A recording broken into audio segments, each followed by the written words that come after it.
The Student Senate deals with all areas of student life, its various problems and concerns.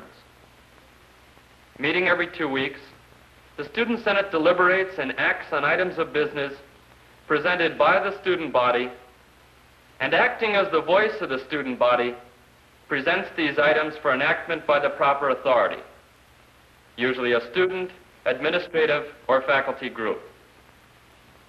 I think the best way to see how this is done and how the Senate actually works would be to trace a motion from its inception to its final enactment. The Senate concerns itself with student problems, and therefore it is the individual student who must bring some matter to the Senate's attention. It is here, then, that a motion actually begins. Usually this beginning is in casual discussion among a few students. The incident I will describe actually happened. A group of students stated there was no real campus mascot, no symbol around which student enthusiasm could be built at such things as parades and basketball games. After deciding this idea was worthwhile and that a mascot should be adopted, these students brought their idea to a subcommittee of the Liberal Arts Council. Here, the idea was discussed, put into written form, and sent to the council itself for further action. The Liberal Arts Council decided that such a project was definitely worthwhile, but since the mascot was a symbol of the entire university, the matter was properly a concern for the Student Senate.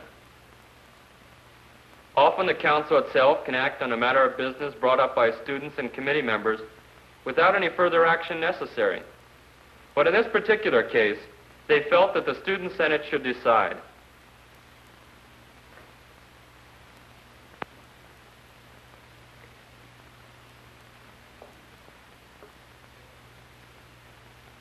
In 2 weeks, the Student Senate met. One of the items of new business brought up by the president of the Liberal Arts Council was the purchase of a suitable mascot for the university. This motion was unanimously passed and sent to the Committee on Student Life for final approval. The Senate President, who sits as a full voting member of the committee, explained the proposal and it was endorsed. Here, Father Stanton, Vice President of Student Affairs and Chairman of the committee, signs the approved motion, which was returned to the Senate for enactment. The final result, Willie Wampum himself now reigns as the mascot of Marquette University and can be seen at all basketball games and other university events. The presidents and officers of most student organizations are more than willing to discuss their organization and your participation in its activities with you. But unless you bring your ideas and your suggestions to them and to me, there can be no successful outcome in our program.